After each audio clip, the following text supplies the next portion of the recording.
So, my name's Debbie, and I'm wrapping it up today. So what I'm going to do in the next 10 minutes is I'm going to share a little bit about myself and my journey.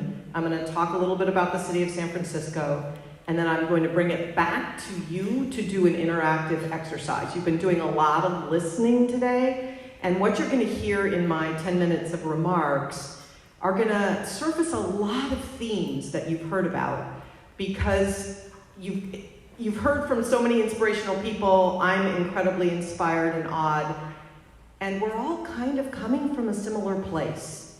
So my talk is about finding purpose, and it's going to start at the personal for me, and it's going to end at the personal for you. Because at the end of the day, the whole purpose of Turning Green, the whole purpose of Project Green Challenge, the purpose of Project Green Course, the purpose of Conscious Kitchen is to go from vision to action, from anxiety to empowerment, right? That's why we're here. So that's what I'm going to talk about.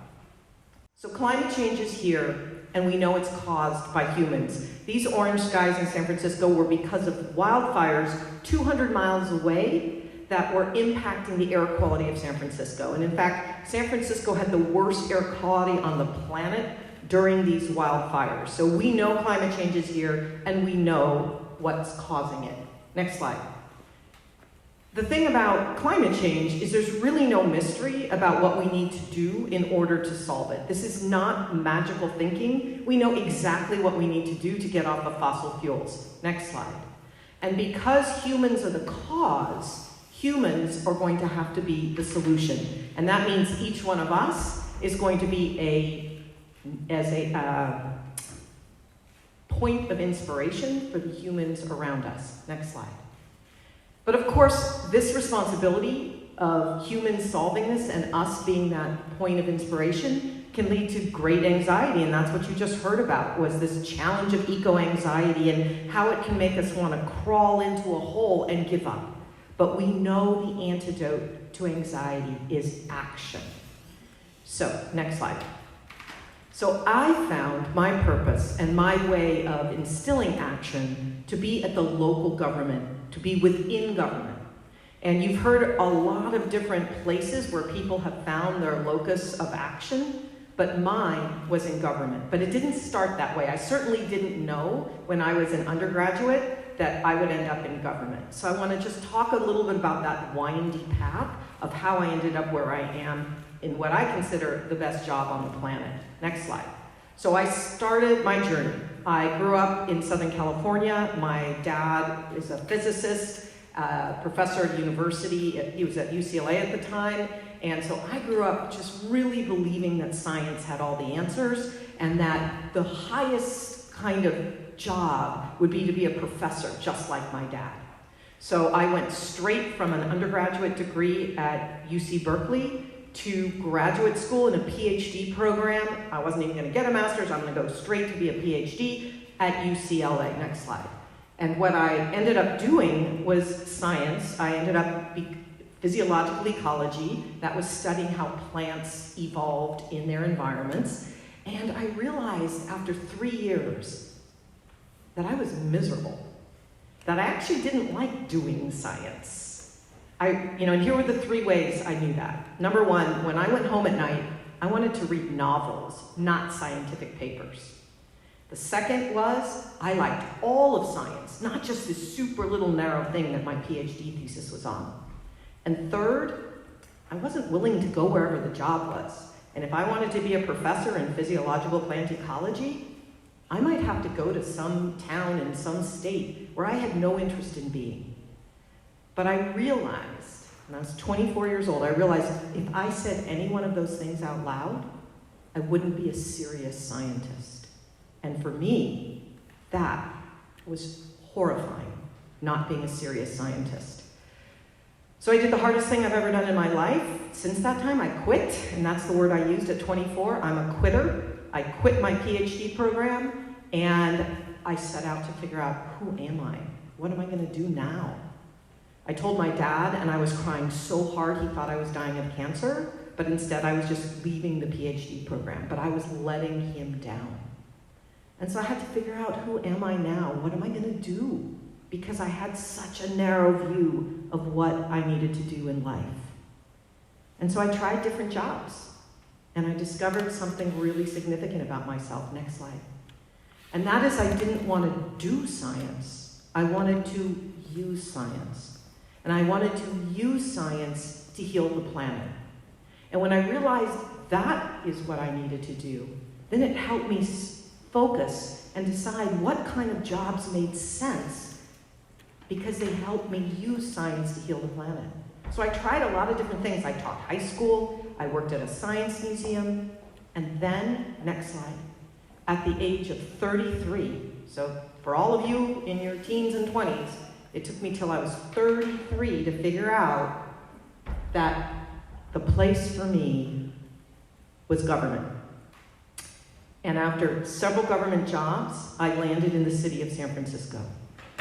And in San Francisco, I'm able to use my science to heal the planet in these ways.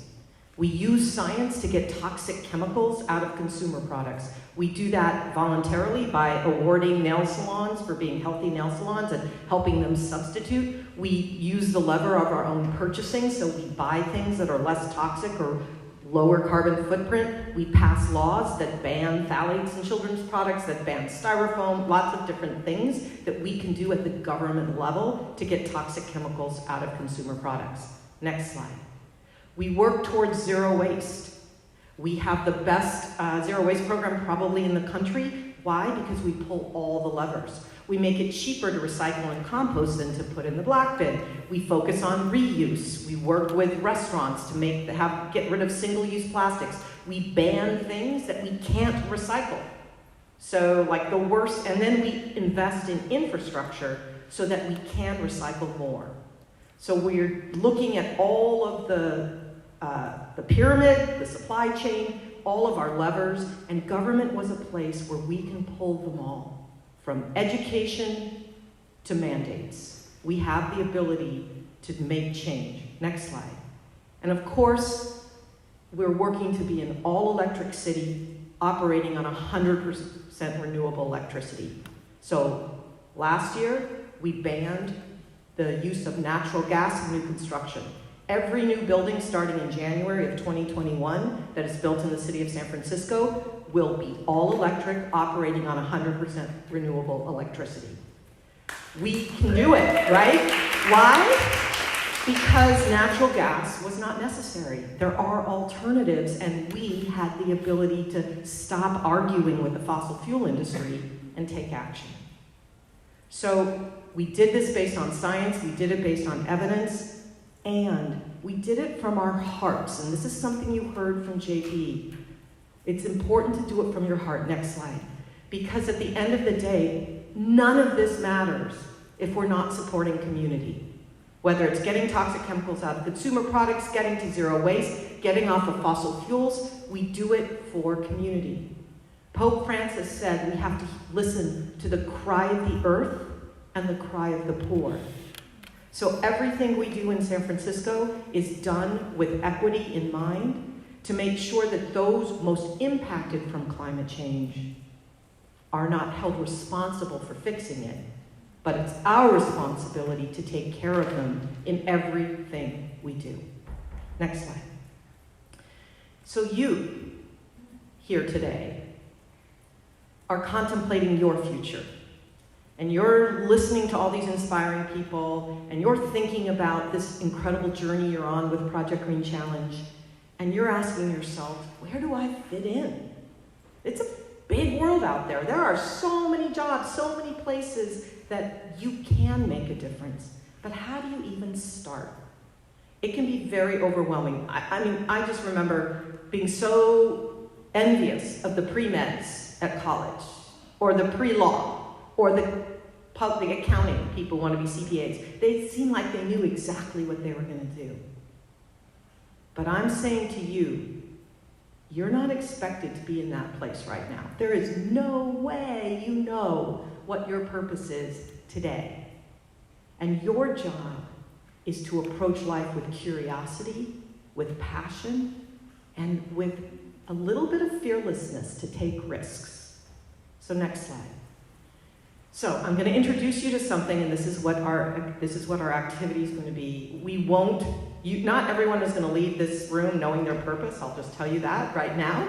But we're going to start you having that framework to think about how you figure it out. Because the thing about purpose, ikigai is Japanese for purpose, reason for being. The thing about ikigai is that it changes over time. So what is your purpose at 19 will be different than at 25, at 30, and at 60. But you have purpose all along the way. So here's what purpose is. And I love mental models. All right, so, and that bottom circle looks a little weak on the left side, but it's the intersection of four things.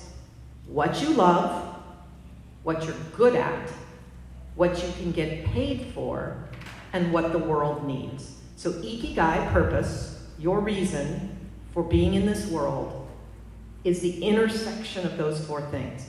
Now there's something I want you to notice here. What you love and what you're good at are not the same thing.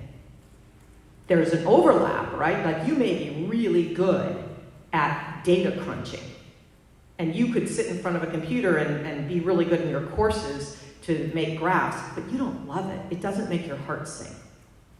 So at your point where you are, you have no idea even what you're good at, because you haven't been out in the world enough. You have to try it out. And the only way you discover what you're good at is by taking risks and trying new things. And then as you do those things, you ask yourself, do I love this? Well, I like some parts of it, but not others. And you keep having that feedback of trying new things, discovering what you're good at, asking yourself what you love, and then going to the next job that helps you do a little bit more of what you love and discovering more about what you're good at. So for me, I didn't find ikigai until I was 33. I was really good at being a teacher. I was really good at being a researcher. I won all sorts of awards. I was really good at developing life science exhibits at the Exploratorium here in San Francisco. I was really good at every job. And I liked them a lot, but wasn't my purpose. So for me, until I found government, that's when I knew I was at my purpose. But it took me until I was 33. So my message is, take a deep breath. Have patience and compassion for yourself. Understand that you are operating in an environment of deep anxiety and eco-anxiety and anxiety about the state of the planet and the state of our own mental health. And relax. And say, here's my moment to think, what does ikigai mean for me? And what do I need to do next to discover more about myself?